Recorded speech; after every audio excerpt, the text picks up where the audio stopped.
सभी लोग नोटबुक में उतार रहे होंगे प्रॉपर तरीके से, जिससे कि आपको बुक की अनअवेलेबिलिटी के केस में कोई भी प्रॉब्लम ना आए। अभी लास्ट टाइम डाइवर्जन की बात हमने की थी। आप एब्सेंट थे इस क्लास में? पार्डन, मैंने सुना नहीं।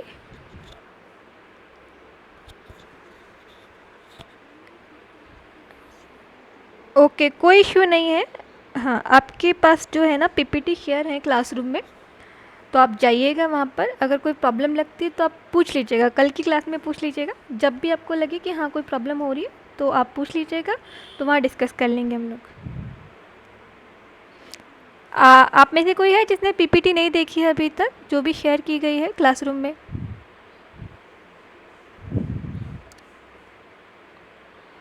आई गेस सो सभी ने पीपीटी देख ली होगी।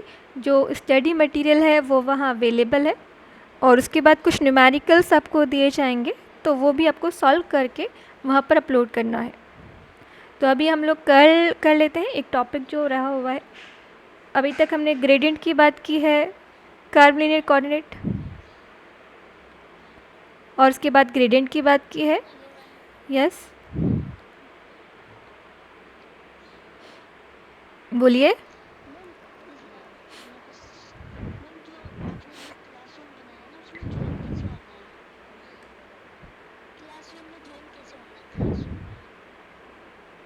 ज्वाइन करने के लिए कोड आपके व्हाट्सएप ग्रुप पे शेयर था, और स्टूडेंट्स को पता भी होगा वो कोड। एक पर्टिकुलर कोड होता है, जैसे यहाँ पर आप किसी लिंक के थ्रू ज्वाइन करते हैं, तो क्लासरूम में भी आप जाएंगे, वहाँ पर ज्वाइन करेंगे। ज्वाइन करने के लिए वो आपसे एक कोड पूछेगा, तो क्लास कोड है, मैं वो फिर से शेयर कर दूँगी, तो आप उसको करके और वहाँ पर जा सकते हैं। ओके। सो अभी तक हमने डाइवर्जन, कर्ल, डाइवर्जन, ग्रेडियंट इसको जान लिया है, और आज की क्लास में हम बात करने वाले हैं कर्ल की।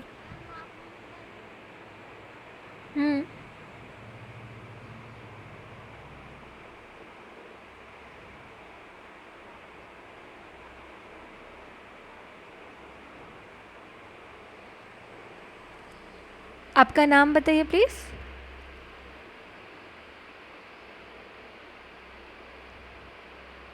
कौन? प्रियंका, कहाँ पर प्रॉब्लम है? कौन सी वाली स्लाइड में प्रॉब्लम है, ज़रा बताइएगा मुझे।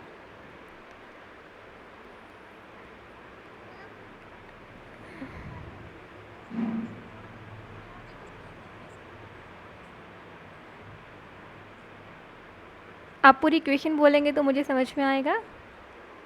ओके, लेट मी सी। एक मिनट, मैं स्लाइड्स को मूव कर रही हूँ। लेट मी लो कहाँ प्रॉब्लम आई थी। ठीक है, इस स्लाइड पर वो है जहाँ जो आप जान, ये ये फ्लक्स फ्लक्स की फ्लक्स की बात कर रहे हैं। कोई स्टूडेंट आंसर कर सकता है इसको? प्रियंका,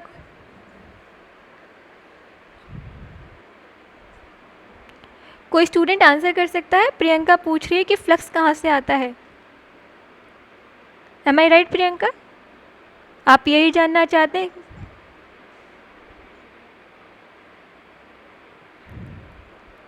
प्रियंका, हाँ,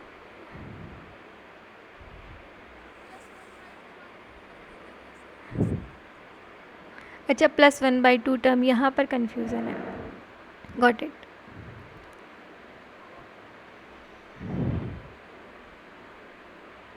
ये 1/2 वाली टर्म,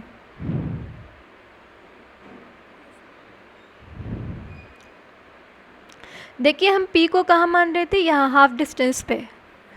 ओके, सो अगर मैं इधर जाऊँ या इधर जाऊँ, मतलब अगर मैं कहूँ आपसे कि यहाँ पर मुझे फ्लक्स पता है, तो यहाँ से यहाँ तक की जो डिस्टेंस है वो ट्रेवल करने के लिए कितना लगेगा?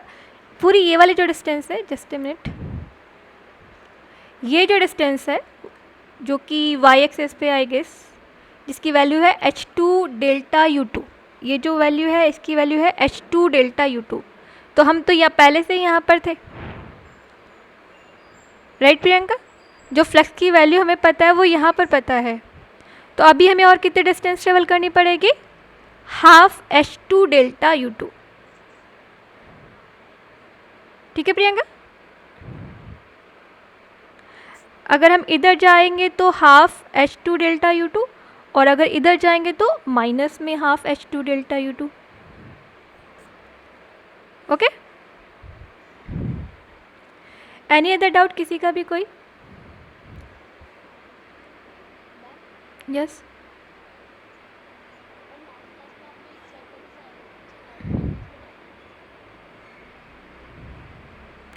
कोई न्यूमेरिकल था?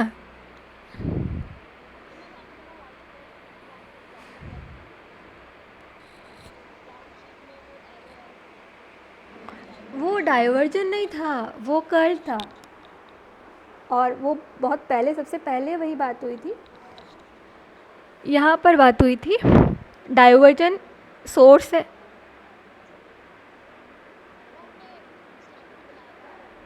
ऐसा कुछ बनाया था। तो ये मैं कर्ल को समझा रही थी कि ये जो 3 केसेस हैं ये तो डाइवर्जन के लिए है। यहाँ पर सोर्स है, यहाँ पर सोर्स नहीं है, यहाँ पर डाइवर्जन 0 है। बट एक और वेक्टर फील्ड की बात कर सकते हैं। ये 3 तरह के वेक्टर फील्ड आपने देखे जो कि किसी एक पर्टिकुलर डायरेक्शन में पॉइंटिंग आउट हो रहे हैं, ये किसी एक डायरेक्शन में इमर्ज हो रहे हैं, है ना, वेनिश हो रहे हैं, ये कहीं पर भी स्ट्रेट जा रहे हैं। बट एक और वेक्टर फील्ड की हम बात कर सकते हैं जो इस तरह का हो। यहाँ पर क्या हो रहा है, वेक्टर फील्ड हर पॉइंट पे क्या हो रहा है, डायरेक्शन चेंज हो रही है।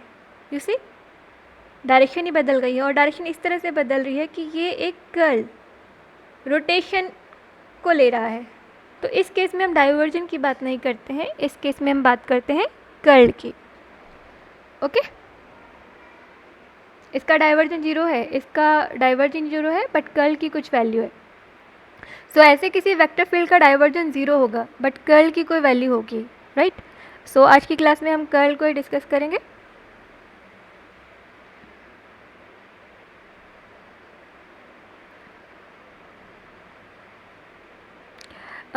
लास्ट क्लास में लैप्लासियन ऑपरेटर आपने सीख लिया होगा, ये आपका वेरी वेल नोन है। इसको हमने किस तरह से निकाला, कई इक्वेशंस में काम आता है। बेसिकली कंटिन्यूटी इक्वेशन की जब भी बात की जाती है तो लैप्लासियन ऑपरेटर जो है अच्छे से काम आता है। ये क्या है, मे बी आप हायर क्लासेस में देखिए, कंटिन्यूटी इक्वेशंस को जब भी लिखने का काम होता है तो मैथमेटिकल ऑपरेटर, लैप्लासियन ऑपरेटर बहुत अच्छे से यूज़फुल होता है उस केस में। अभी हम curl of A vector field की बात कर लेते हैं। जैसे मैंने अभी भी आपको बताया कि जिस तरह के वेक्टर फील्ड हैं उसमें एक और पॉसिबिलिटी है कि अगर वेक्टर फील्ड जो है हर पॉइंट पर अपनी डायरेक्शन बदल रहा है और कुछ इस तरह से बदल रहा है कि वो एक रोटेशन, एक प्रॉपर रोटेशन जो है वो हो रहा है। इसका एग्जांपल आप प्रीवियस क्लासेस से भी जानते हैं क्या क्या हो सकता है। एक वाटर वर्लपूल जिस तरह से बनता है, देखा होगा आप लोगों ने, भंवर बनता हुआ।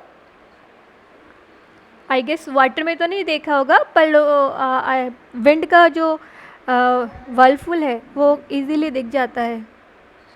हवा में देखा है ऐसा वर्लपूल बनता हुआ? हाँ, तो हम उसी तरह की वेक्टर फील्ड की बात कर रहे हैं। अगर वेक्टर फील्ड इस तरह से रोटेटिंग हो रहा हो तो उस केस में हम डाइवर्जन की बात नहीं करते हैं, उस केस में हम बात करते हैं कर्ल की। और कर्ल को डेफिनेशन वाइज आप जानते हैं क्या है? एनीवन कोई रीड आउट कर देगा इसको प्लीज़?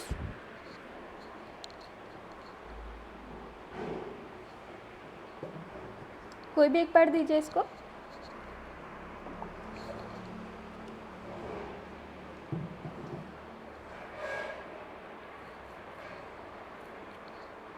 एनीवन अपने आप को अनम्यूट कीजिए प्लीज़ और इसको पढ़िए क्या है।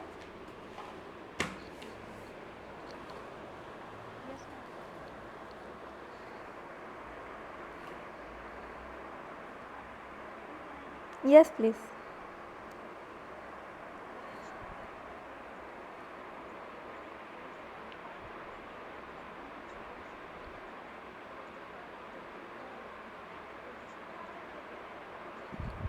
Okay, thank you.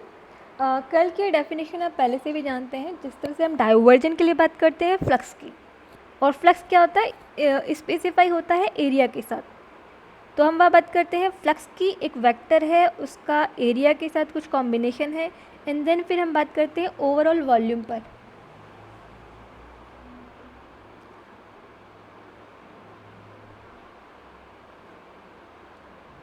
तो जब भी डाइवर्जन की बात होगी तो हम बात करते हैं एरिया की।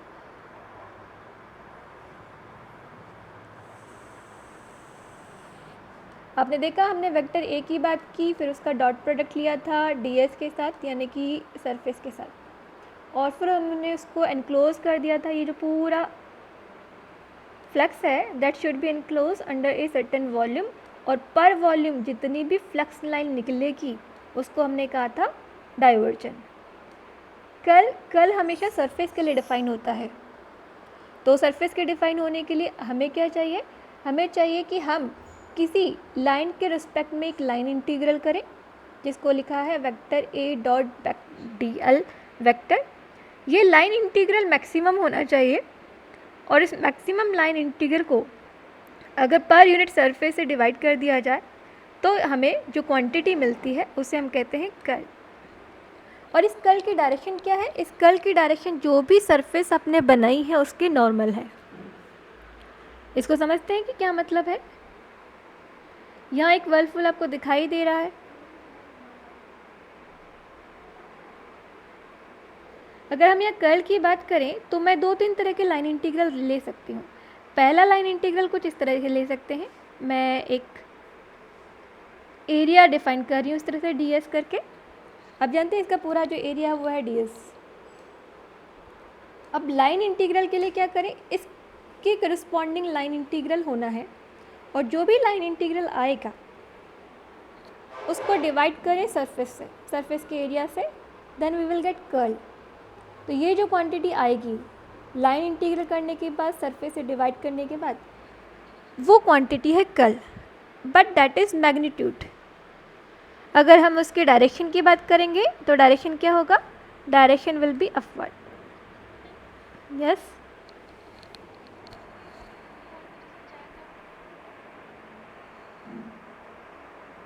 आपकी वॉइस नहीं आई मुझे।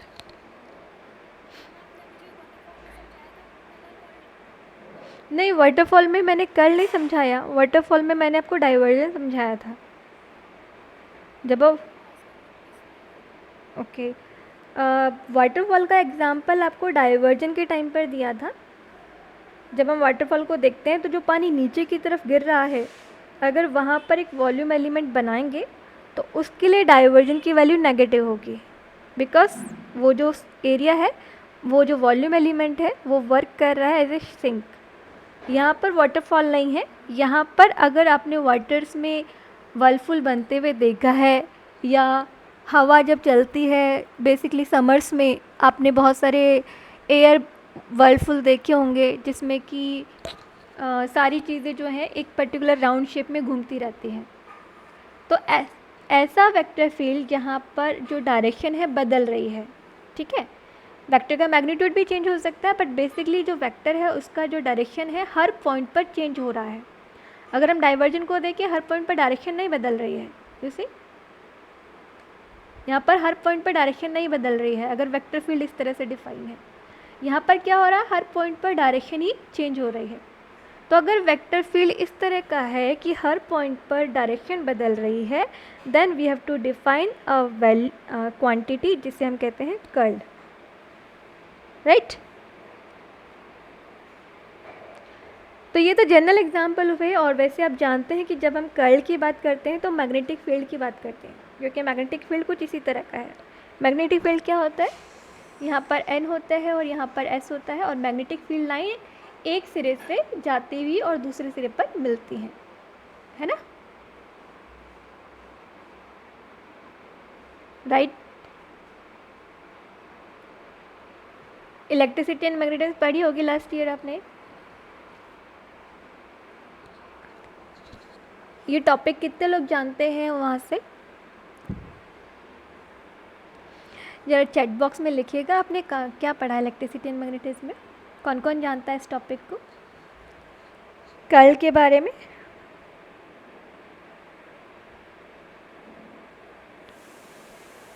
वन मिनट आप लोगों के लिए यस या नो लिखिए। अगर आपने टॉपिक इलेक्ट्रिसिटी एंड मैग्नेटिज्म में पढ़ा है तो।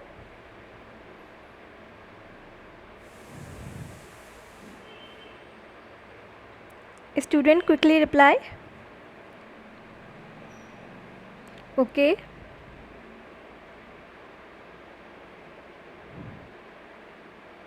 एवरीवन 32 स्टूडेंट्स हैं यहाँ पर।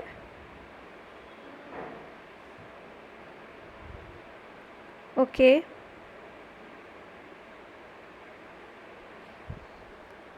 ओके, सो आई गेस कुछ लोगों के लिए नया है टॉपिक। अच्छा स्टूडेंट्स, ये जो कर्ल डाइवर्जेंट टॉपिक जो है बड़ा ही इंपॉर्टेंट टॉपिक है फिज़िक्स का। इसका फिज़िकल मीनिंग भी समझ में आना चाहिए, प्लस इसका मैथमेटिकल जो ट्रीटमेंट है वो भी समझ में आना चाहिए। आई अंडरस्टैंड, कुछ लोगों का नो आया है, दैट मीन्स ये टॉपिक वहाँ रह गया है इलेक्ट्रिसिटी एंड मैग्नेटिज्म में। और जबकि उस सब्जेक्ट में this is one of the most important topic जिसके बारे में बात, जिसके को छोड़कर इलेक्ट्रिक और मैग्नेटिक फील्ड की बात ही नहीं की जा सकती है। तो I request all the student, आपके पास अभी मैथमेटिक इसकी बुक है इलेक्ट्रिसिटी एंड मैग्नेटिज्म की, है ना? तो वहाँ पर जो मैथमेटिकल डेरिवेशन हुआ है वो डिफरेंट लगेगा आपको यहाँ से, क्योंकि हम यहाँ जनरलाइज तरीके से कर रहे हैं और वो एक स्पेसिफिक तरीके से किया हुआ है। बट अभी मैं आपको पढ़ा रही हूँ, साथ ही साथ उस बुक को भी पढ़ना है। ये एक इम्पॉर्टेंट टॉपिक है, छूटना नहीं चाहिए पूरे फिज़िक्स में। तो आपको करना ये है कि यहाँ कुछ पढ़ाया जा रहा है और वापस से उस बुक को देखना है कि उस बुक में क्या है। हिंदी इंग्लिश का थोड़ा ट्रबल रहेगा, बट कोई इशू नहीं है, आप धीरे धीरे कर लेंगे, मुझे पता है इतना कर लेंगे आप। एवरीवन, आपको उस बुक को पढ़ना है अभी आप मैथमेटिकल फिज़िक्स वाली बुक को छोड़ दीजिएगा, वो बुक उठाइए, वो बुक पढ़िए और यहाँ पर जो लिखा हुआ है उसको उससे मैच करने की कोशिश कीजिएगा। तो डाइवर्जन आपको समझ में आया होगा। और कर्ल की हम बात कर रहे हैं, मैं एक सिचुएशन की बात कर चुकी हूँ कि मैंने एक सेगमेंट लिया डेल्टा एस और इस डेल्टा एस के करस्पॉन्डिंग लाइन इंटीग्रल किया। अब ये लाइन इंटीग्रल भी बड़ा इंपॉर्टेंट है। देखिए, दो आपको ये वहाँ पर हो जाना चाहिए था, एक बार फिर से मैं आपको एक्सप्लेन करती हूँ। जब भी लाइन इंटीग्रल किया जाता है तो क्या होना चाहिए, वो लाइन इंटीग्रल में लाइंस भी बहुत छोटी होनी चाहिए। सो हम ऐसा नहीं है कि इस पूरी सरफेस के जो बाउंड्री है उसके करस्पॉन्डिंग इंटीग्रेशन करना शुरू कर देंगे। इंटीग्रेशन हो या फिर डिफरेंशिएशन हो, सभी में एक चीज़ होती है, बहुत ही स्मॉल एलिमेंट के साथ काम किया जाता है ना? तो हमें भी जब भी हम लाइन इंटीग्रल भी परफॉर्म करते हैं तो क्या होता है, हमें छोटे छोटे एलिमेंट्स इस तरह से बनाने पड़ते हैं। दो ये डिटेल टॉपिक था जो आपको वहाँ पर कवर होना चाहिए था, बट क्योंकि आपने वहाँ कवर नहीं किया तो let me explain you here. तो जब हम लाइन इंटीग्रल करेंगे तो इन छोटे छोटे लाइन सेगमेंट्स पे या छोटे छोटे जो एरिया है उसको बना के और फिर लाइन इंटीग्रल किया जाता है। अब इस लाइन इंटीग्रल में होता ये है, आप देखिए किसी भी एक पर्टिकुलर फील्ड को ले लीजिए, जब भी लाइन इंटीग्रल करेंगे तो डायरेक्शन की बात होती है, this this this. I don't know आपको विजिबल हो रहा है क्या, समझ में आ रही है चीज़ें? हाँ, तो हम इस तरह से जब भी लाइन इंटीग्रल करेंगे, मैं बड़ा बना देती हूँ यहाँ पर, देखिए दो एलिमेंट है इस तरह से, ये किसी बड़े सरफेस के अंदर जो है हमने दो छोटे छोटे DS1 DS2 इस तरह से लिया हुआ है, दो सरफेसेस ली हुई हैं और उसकी बाउंड्री के रिस्पेक्ट में इंटीग्रेशन कर रहे हैं। अब जो डायरेक्शन होगी वो कुछ इस तरह से होगी, this this this this this this this this. तो होता ये है कि किन्हीं दो सरफेस एलिमेंट के जो करस्पॉन्डिंग इंटीग्रेशन है वो एक दूसरे से कैंसिल आउट हो जाता है। लाइक मेरे पास अगर ये सरफेस एरिया यहाँ पर है, इसके करस्पॉन्डिंग लाइन इंटीग्रेशन कुछ ऐसा होता है।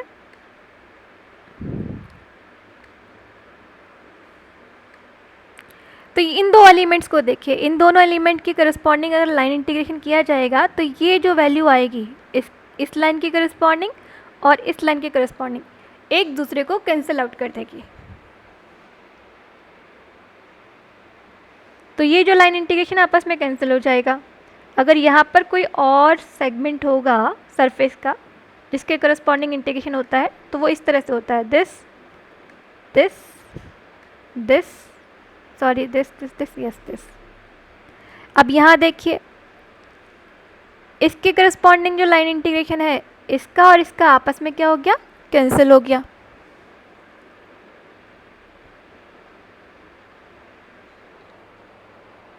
आपने मैथमेटिक्स में ये चीज़ नहीं पढ़ी है क्या? मैथमेटिक्स में आया अभी तक इंटीग्रेशन वाले पार्ट में किसी में?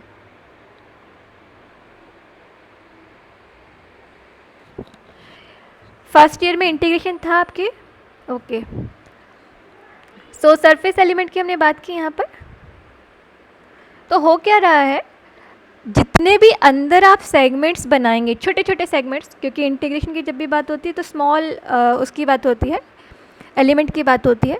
तो अगर स्मॉल एलिमेंट्स को लेकर हम जब लाइन इंटीग्रल करते हैं तो अंदर वाले जितने भी लाइन एलिमेंट्स हैं उसके करस्पॉन्डिंग जो इंटीग्रेशन है वो आपस में कैंसिल आउट हो जाता है इस तरह से। देखिए इन दोनों के बीच में कैंसिल हो गया, इसके बीच में भी कैंसिल हो गया, इसके बीच में भी कैंसिल हो जाएगा और यहाँ पर भी कैंसिल आउट होएगा। तो अगर लाइन इंटीग्रल किसके करस्पॉन्डिंग बच गया, ये। तो जब भी लाइन इंटीग्रेशन होता है तो स्मॉल एलिमेंट्स को लेकर ही होता है, बट होता क्या है, सरफेस के अंदर वाले जितने भी स्मॉल स्मॉल सरफेसेस हैं उसके करस्पॉन्डिंग अपोजिट लाइंस में लाइन इंटीग्रेशन कैंसिल आउट हो जाता है। तो ओवरऑल एक बड़े सरफेस के लिए जो लाइन इंटीग्रेशन है वो कुछ इस तरह से निकल कर आता है। Is this clear? कोई कन्फ्यूजन?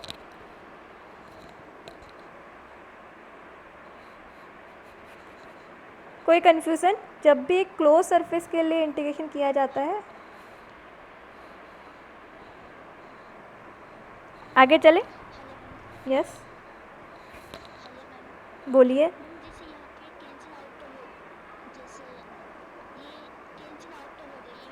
हाँ हाँ।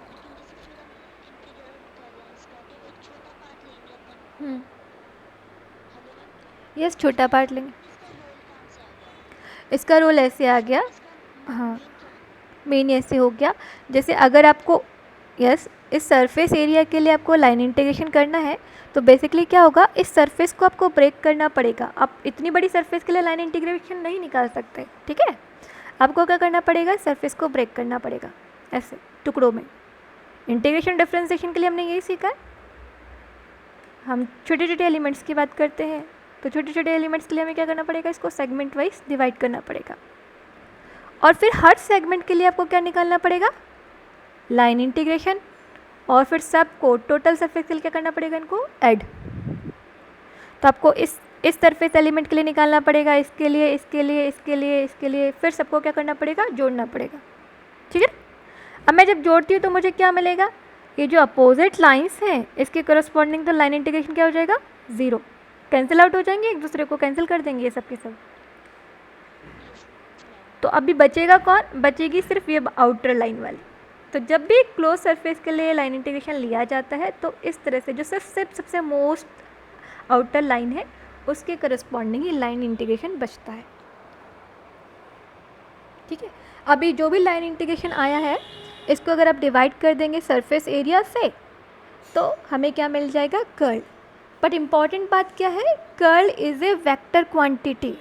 तो अगर वेक्टर क्वांटिटी है उसकी डायरेक्शन होगी, तो जब भी हम किसी सरफेस की डायरेक्शन की बात करते हैं तो सरफेस की डायरेक्शन हमेशा ही क्या होती है, upwards to the normal, surface के नॉर्मल डायरेक्शन में। सरफेस इस तरह से है तो ये इसका नॉर्मल होगा, सरफेस अगर आपकी इस तरह से बनी हुई है तो उसका नॉर्मल ये होगा। तो इसमें कोई कन्फ्यूज़न नहीं होना चाहिए कि सरफेस का ओरिएंटेशन अगर ऐसा है तो इसका नॉर्मल इस डायरेक्शन में होगा, सरफेस का ओरिएंटेशन ऐसा है तो इसका नॉर्मल इस डायरेक्शन में होगा, तो कर्ल भी उसी डायरेक्शन में होगा। Right everyone? हाँ, अब इसमें एक चीज़ और है डेफिनेशन में, उसको भी हमें ध्यान से देखना है। ये कह रहा है line integral should be maximum तो मैक्सिमम वहीं होगा जहाँ पर सरफेस जो एरिया है वो कवरिंग जो है सबसे मैक्सिमम होगी।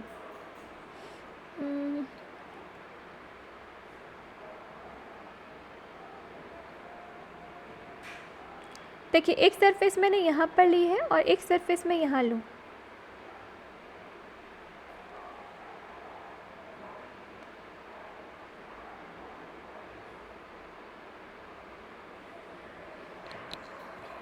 कहाँ पर वैल्यू ज़्यादा आएगी?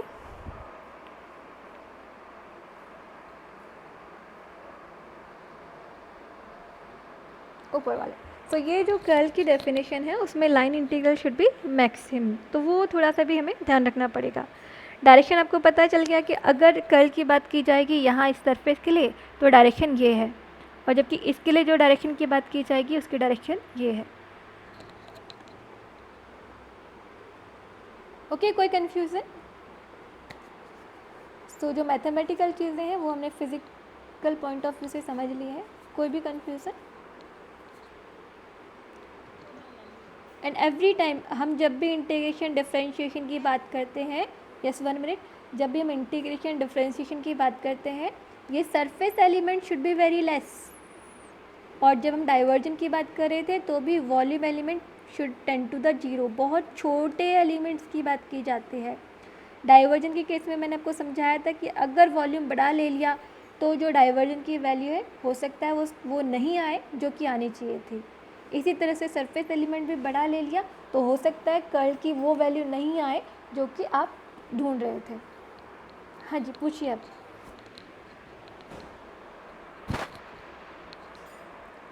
पूछिए। यस,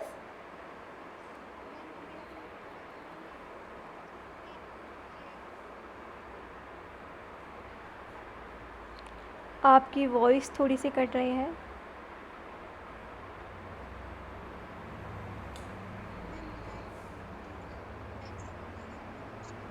हाँ, लाइन इंटीग्रल मैक्सिमम के लिए मान लीजिए ये आपका वेक्टर, हाँ मान लीजिए ये आपका वेक्टर फील्ड है। अब ये आपका वेक्टर फील्ड है, तो इस वेक्टर फील्ड में आप अलग अलग सरफेसेस पर कर्ल की बात कर सकते हैं। दिस है ना, ऐसे भी बात हो सकती है या फिर आप ऐसे भी बात करें, ठीक है ना, या फिर आप और किसी तरीके से भी बात कर सकते हैं। तो क्या ये सभी कर्ल हैं? नहीं। क्यों? क्योंकि कर्ल की डेफिनेशन में क्या है, line integral should be maximum. तो लाइन इंटीग्रल मैक्सिमम होने के लिए क्या किया जाना चाहिए, जहाँ पर लाइन इंटीग्रल मैक्सिमम हो हेयर, और फिर हम डिवाइड करते हैं। तो जो कर्ल है वो बेसिकली यहाँ जो वेक्टर फील्ड है, वेक्टर फील्ड किस तरह से रोटेट कर रहा है, यू, आप देख रहे हैं कैसे रोटेट कर रहा है you. Vector field you rotate नहीं कर रहा है, वेक्टर फील्ड यू रोटेट कर रहा है, इसका रोटेशन की डायरेक्शन ये है। तो इसके अगेंस्ट जो डायरेक्शन होगी इसकी वो इस तरह से, तो हमें सरफेस एलिमेंट भी उसी के अकॉर्डिंग लेना पड़ेगा। जो डायरेक्शन, अगर हमने ये वाला डायरेक्शन लिया तो जो भी कर्ल आएगा दैट इज़ नॉट कर्ल, क्योंकि इसकी करस्पॉन्डिंग लाइन इंटीग्रेशन मैक्सिमम नहीं है। तो फिज़िकल मीनिंग समझने के बाद अब थोड़ा मैथमेटिकल पार्ट हम कर लेते हैं कि अगर हमें वेक्टर फील्ड पता हो किसी इक्वेशन में तो हम उसको कैसे निकाल सकते हैं।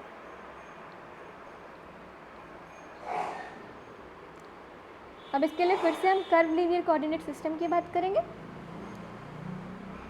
जिस तरह से डाइवर्जन निकाला है ठीक उसी तरह से कर्ल निकालेंगे।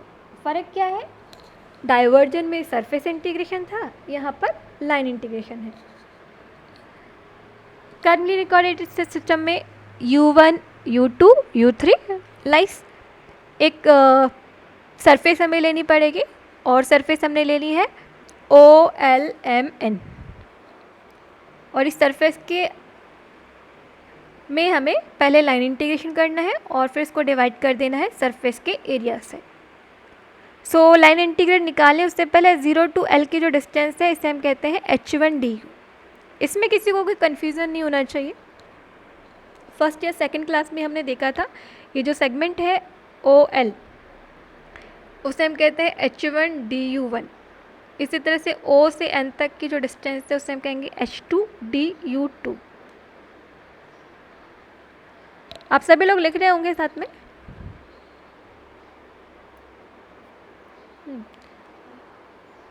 सो H1 du1 H2 du2। अब हमें लाइन इंटीग्रेशन करना है इसके रिस्पेक्ट में, इसके रिस्पेक्ट में, इसके रिस्पेक्ट में एंड देन इसके रिस्पेक्ट में। रिमेंबर, वैसे तो हमें क्या करना चाहिए था, कायदे से सब छोटे छोटे एलिमेंट्स बनाने चाहिए थे और बना के हर एलिमेंट के करस्पॉन्डिंग लाइन इंटीग्रेशन करना चाहिए था। बट हमने अभी अभी देखा उससे कुछ बेनिफिट नहीं होगा। इंटरनली जो आपस में लाइंस इस तरह से हैं वो एक दूसरे को कैंसिल आउट कर देती हैं। सो अगर हम इस सरफेस का लाइन इंटीग्रेशन करना चाहते हैं, जो आउटर मोस्ट बाउंड्री है उसके रेस्पेक्ट में अगर लाइन इंटीग्रेशन कर देंगे तो we will get the line integration of this close surface. तो हमें सबसे पहले 0 से L तक लाइन इंटीग्रेशन करना है। So line integral from 0 to L vector A dot dl vector. Vector A का कौन सा कंपोनेंट आ जाना चाहिए, A1H1du1। क्यों? वेक्टर A क्या है? आप जानते हैं क्या है वेक्टर A? कोई भी बोलेगा क्या है वेक्टर A?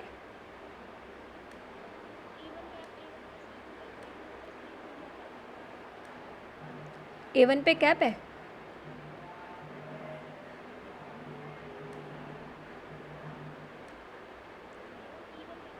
हाँ, A1 इवन कैप और U1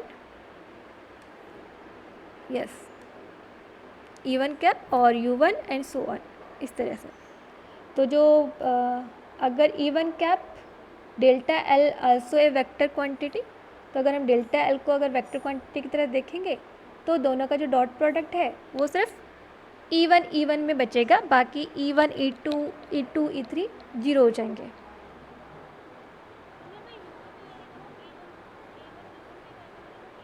सॉरी, हाँ यस U1 नहीं आएगा, सॉरी। हाँ, this is A1 even cap, yes definitely right, A1 even cap. हाँ, और डेल्टा L वेक्टर आप जानते हैं क्या है, निकाला हुआ था ये भी हमने, DL वेक्टर। DL इसकी वैल्यू भी बता दीजिए कोई।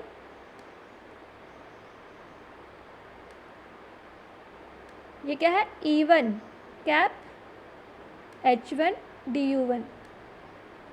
पहले हमने डेल्टा L वेक्टर नहीं निकाला हुआ था, delta R vector. So delta R vector या DL वेक्टर बात सेम है, E1 कैप H1 और du1। इसी तरह से बाकी भी हैं, बट यहाँ क्योंकि डॉट प्रोडक्ट है so only this relation A1 H1 du1। कोई कन्फ्यूज़न किसी को भी?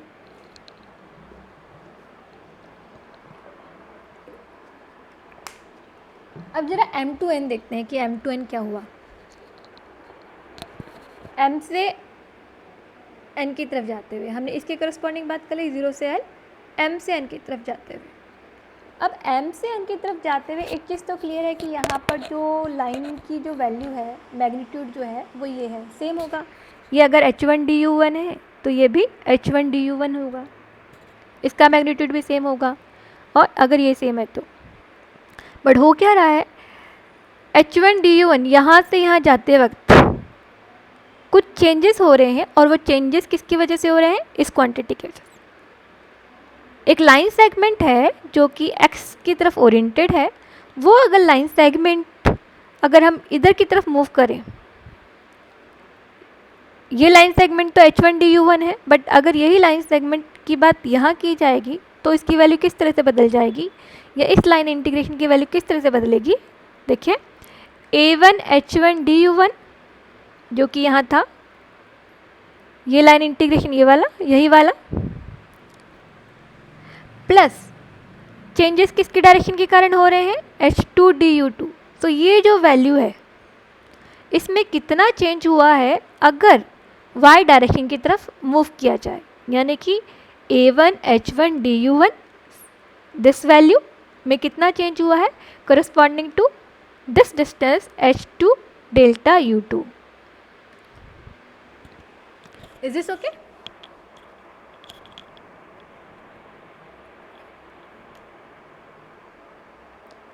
आगे बात समझ में आप लोगों को? कुछ को तो नहीं आई होगी, सबको आ गई? अब जरा नेगेटिव साइन भी मुझे बताइए। नहीं आई है। देखिए यहाँ से 0 से L तो आपने देखा कि क्या आया हमारे पास line integral A1 H1 du1। अब इसमें और इसमें क्या डिफरेंस है? देखने से तो कोई डिफरेंस नहीं लग रहा। 0 से L है, M2 N है। अगर ये डिस्टेंस H1 du1 है तो ये डिस्टेंस भी क्या होनी चाहिए? H1 du1। और ओरिएंटेशन इसका जस्ट अपोजिट है, उसकी बात हम बाद में करेंगे। बट यहाँ पर भी x डायरेक्शन में है ये चीज़ और ये भी x डायरेक्शन में है। डिफरेंस क्या है? ये x इजिकल टू 0 पर है लाइन सेगमेंट, या u1 इजिकल टू 0 पर है लाइन सेगमेंट, और यहाँ पर कितना है? There is certain value, okay. और वो सर्टन वैल्यू में किस तरह से चेंज आ रहा है? H2 du2 के करस्पॉन्डिंग चेंज आ रहा है। सो इन दोनों लाइंस में क्या डिफरेंस हो गया? यहाँ पर तो ये u2 0 है, यहाँ पर तो u2 0 है, but there is certain value of u2। तो जो सर्टन वैल्यू ऑफ u2 है उसके करस्पॉन्डिंग कुछ वैल्यू होनी चाहिए ना ऐड लाइन सेगमेंट में। सो ये जो वैल्यू है second term, that is showing कि कितनी वैल्यू का एडिशन होगा in this line integral, because this is at u2 is equal to 0 and this is u2 is not equal to 0 पर है। अभी भी कोई प्रॉब्लम है? Yes yes.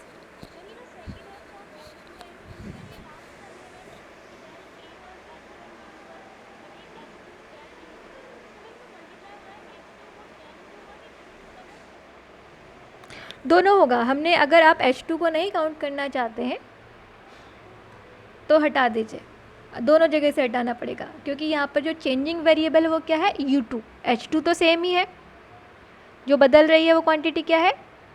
u2। सो अगर आपको हटाना है तो आप दोनों जगह से हटाइएगा।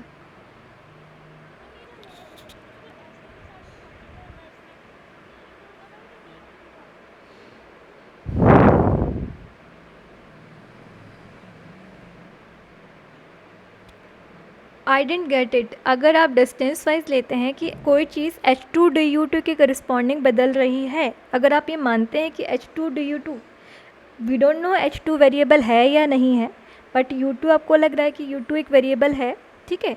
अगर आप H2 को वेरिएबल कंसीडर करें तब तो आप लिखें नीचे भी H2 delta u2 multiply H2 delta u2। सो ये तो चेंज हुआ, और ये चेंज चेंज को मल्टीप्लाई तो करना पड़ेगा ना H2 डेल्टा u2 से। तो अगर आप H2 कंसीडर कर रहे हैं कि कोई बदलाव है, तब तो हमें इसे नीचे भी लिखना पड़ेगा और ऊपर भी। बट अगर कुछ भी बदलाव आपको नहीं लगता है तो आप H2 को इनिशियली नहीं भी लिख सकते। यहाँ से ज़रूरी नहीं है आप H2 लिखें। यू कैन स्टेट से कि डेल्टा u2 के करस्पॉन्डिंग चेंजेस हो रहे हैं and you have to multiply delta u2। दोनों तरीके से सही हैं।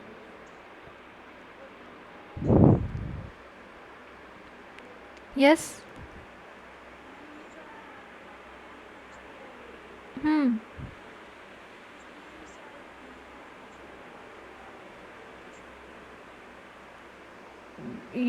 u2 ही लिखा हुआ है, आपको कुछ और दिखाई दे रहा है?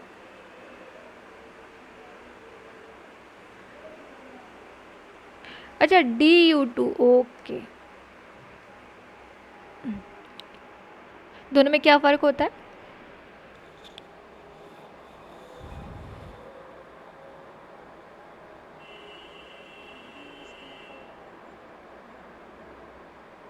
और डेल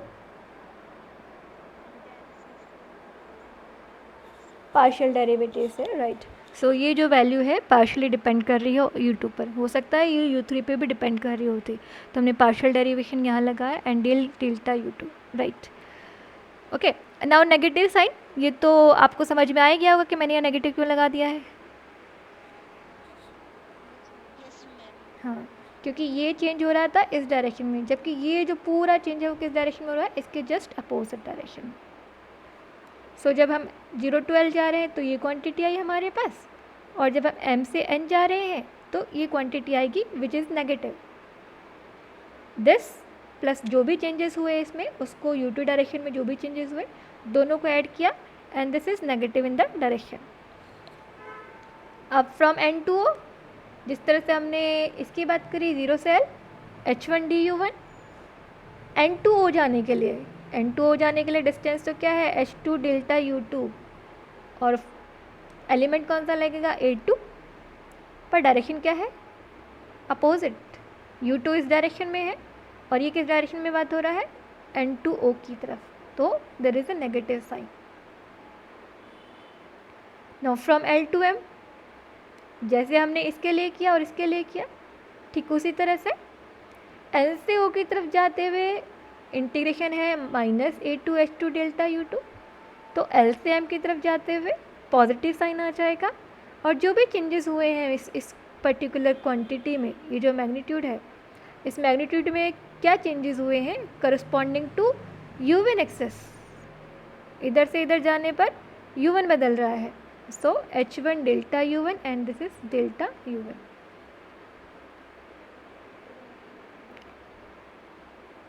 अब टोटल इंटीग्रेशन निकालने के लिए हमें क्या कर देना पड़ेगा, सबको ऐड कर दीजिए ज़रा कॉपी में। आपके पास ये क्वांटिटी आती है कि नहीं आती है, लेट मी नो आपकी ये क्वांटिटी आई या नहीं आई। एनी डाउट टू एनीवन कि ये क्वांटिटी नहीं आएगी?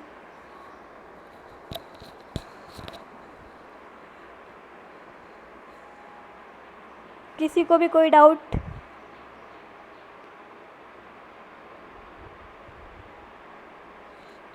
सब क्लियर है? सो ये तो हुआ हमारे पास एक सरफेस की डायरेक्शन में, दिस सरफेस, ये जो सरफेस जिसका हम कह सकते हैं कि सरफेस एलिमेंट कितना हुआ, अगर इस सरफेस का एरिया पूछा जाए तो कितना होगा H1 H2 delta U1 delta U2, यही होगा ना इस सरफेस का एरिया। हाँ, तो ये जो हमारे पास आया कर्ल किस डायरेक्शन में, किस सरफेस में, दिस सरफेस, ये जो सरफेस एलिमेंट है, तो ये कर्ल का कोई एक कंपोनेंट है। अब इसी तरह से हमें बाकी दो कंपोनेंट भी चाहिए होंगे, तो वी से कि कर्ल के 3 कंपोनेंट हैं। Curl vector A which is a vector quantity, so curl का U1 डायरेक्शन में एक कंपोनेंट, U2 डायरेक्शन में एक कंपोनेंट एंड U3 डायरेक्शन में कंपोनेंट। जो हमारे पास कंपोनेंट आया है वो कौन से डायरेक्शन में होगा, सरफेस के नॉर्मल कौन सा है U3, तो ये कौन सा कंपोनेंट है, फर्स्ट सेकंड थर्ड कंपोनेंट है। सो जो कर्ल का थर्ड कंपोनेंट आया, थोड़ा सा रीअरेंज और कर लीजिएगा आप लोग, जो कर्ल का थर्ड कंपोनेंट है वो हमारे पास आ गया 1/H1H2, यही है।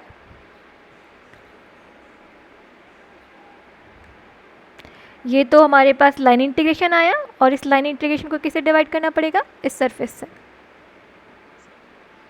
इस वाली सरफेस से डिवाइड कर दीजिएगा, तो हमारे पास क्या आ जाएगा कर्ल का थर्ड कंपोनेंट।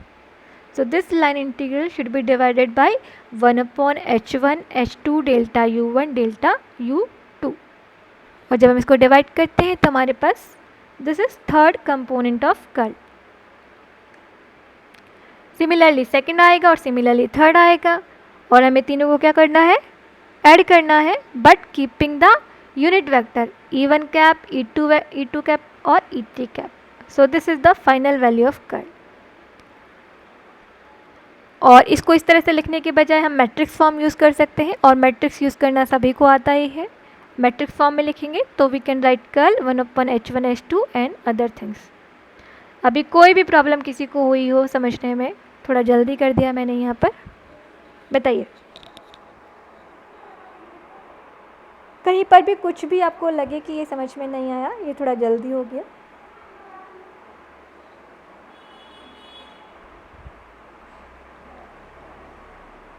ओके,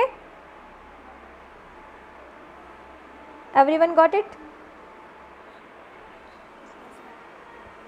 और ये मैट्रिक्स फॉर्म्स आपको समझ में आती है ना, कैसे निकाली जाती है?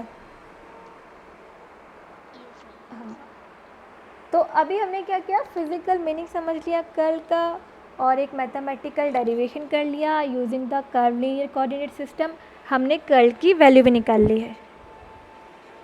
अब कैसा होता है कि अगर हमारे पास एक ऑपरेटर होता और उस ऑपरेटर को अप्लाई करके हम वेक्टर फील्ड निकाल सकते थे, तो जिस तरह से हमने डाइवर्जन और ग्रेडियंट के लिए डेल ऑपरेटर का यूज़ किया, अगर डेल ऑपरेटर का डॉट प्रोडक्ट लिया जाए वेक्टर फील्ड के साथ तो वो हमें डाइवर्जन ऑफ वेक्टर देता है। हमारे पास सिंपली डेल ऑपरेटर है, उस डेल ऑपरेटर को हम अप्लाई करें वेक्टर पर, उसका डॉट प्रोडक्ट लें तो हमें वेक्टर फील्ड का डाइवर्जन मिल जाता है। सिमिलरली अगर हम डेल प्रोडक्ट का, डेल ऑपरेटर का क्रॉस प्रोडक्ट लें किसी वेक्टर के साथ, then it will give us curl of that vector, उस वेक्टर का कर्ल निकल जाएगा। बट ये हम करें उसके लिए ज़रूरी है कि पहले हम प्रूव करें कि अगर हम डेल ऑपरेटर का क्रॉस प्रोडक्ट लेते हैं वेक्टर ए के साथ तो उसकी जो वैल्यू आएगी वो ये आएगी। अगर ये आती है तभी हम कह सकते हैं कि डेल ऑपरेटर का क्रॉस प्रोडक्ट वेक्टर ए के साथ कर्ल ऑफ वेक्टर ए होता है। बात क्लियर हुई?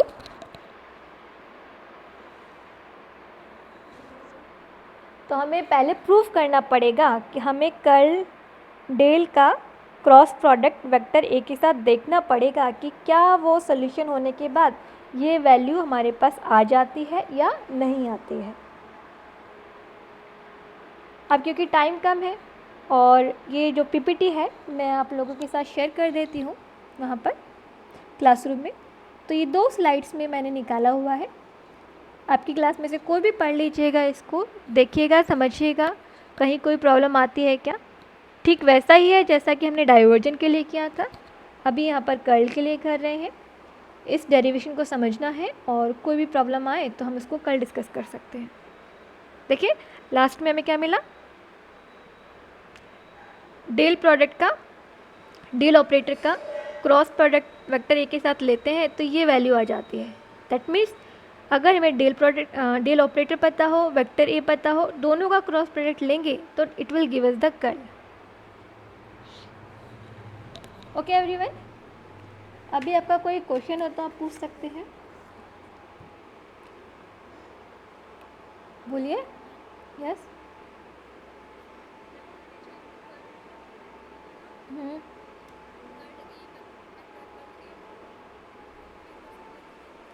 ओके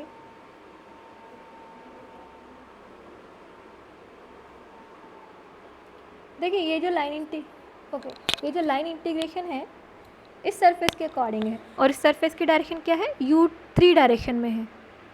तो अगर ये u3 डायरेक्शन में है दैट मीन्स ये जो कर्ल है which is a vector field, तो इसकी 3 डायरेक्शन होगी, u1 के करस्पॉन्डिंग, u2 के करस्पॉन्डिंग एंड u3 के करस्पॉन्डिंग। तो u3 के करस्पॉन्डिंग अगर ये जो लाइन इंटीग्रेशन हमें मिला है that means it is the third component of curl A. So curl A is even cap, curl ए का u1 डायरेक्शन में जो भी कंपोनेंट है, u2 डायरेक्शन में कंपोनेंट है एंड u3 डायरेक्शन में कंपोनेंट है। तो अभी जो हमने निकाला लाइन इंटीग्रेशन उसको अगर डिवाइड कर दे इस सरफेस से, डेल्टा S3 होना चाहिए यहाँ पर, डेल्टा S3 से अगर हम डिवाइड कर दें तो हमें क्या मिल जाएगा, कर्ल इन u3 डायरेक्शन। सो वही किया है, जो भी वैल्यू थी इसको डिवाइड कर दिया h1 h2 delta u1 delta u2 से। दिस इज आप करेंगे तो आपको मिलेगा 1/h1 h2 and this is. अगर ये थर्ड डायरेक्शन में है तो आप 2 और फर्स्ट डायरेक्शन में यानी कि u2 डायरेक्शन और u1 डायरेक्शन में इजीली बात कर सकते हैं। हेयर इज h1 h2, तो 2 की बात करेंगे तो क्या आ जाएगा 1/h1 h3। यहाँ पर a2 h2 है तो यहाँ पर a1 h1 आ जाएगा, u1 की जगह पे u3, u2 की जगह पर। हाँ यस, वन मोर थिंग, जब भी हम इस तरह की कोई चीज़ करते हैं तो रोटेशन का ध्यान में रखते हैं। 3 है, 3 के बाद 1 और 2 की बात की जा रही है, तो अगर 2 है तो हम 3 और 1 की बात करेंगे। ऐसा नहीं है कि मैं यहाँ 1 कर दूँ और यहाँ पर 3 कर दूँ, मामला ख़राब हो जाएगा। जब भी हम उसकी बात करते हैं u1 से u2 की तरफ जा रहे हैं और u2 से u3 की तरफ जा रहे हैं, तो ये जो डायरेक्शन है उसका स्पेसिफिकली ध्यान रखा जाना चाहिए। हम U1 से U2 की तरफ जाते हैं और U2 से U3 की तरफ जाते हैं। सो अगर आपने उल्टा कर दिया तो साइन बदल जाएंगे। क्लियर? अब यहाँ पर 1 है तो हमें 2 और 3 करना पड़ेगा। वी कांट डू 3 2 से, बड़ा स्पेसिफिक है। अगर 1 2 अगर यहाँ पर 2 1 चल रहा होता देन हमें अपोजिट डायरेक्शन में जाना होता, बट यहाँ पर 1 2 है, so we have to 2 3 1 and then 2 3। और ये तीनों कंपोनेंट मिल गए हमें, तो हमें क्या करना है, सिंपली इस वाले इक्वेशन में पुट कर देना। ये इक्वेशन है हमारे पास, इवन कैप और सारी चीज़ें पुट कर दें। बाकी तो मैथमेटिक्स है, यू कैन डू इट।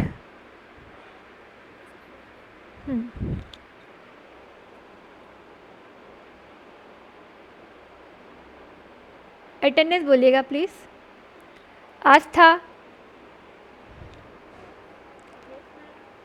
आस्था पहले भी प्रेजेंट थे क्या? आपकी फर्स्ट प्रेजेंट 28 को थी, उसके बाद ओके, उसके बाद नहीं ली ना आपने। अनामिका मीना,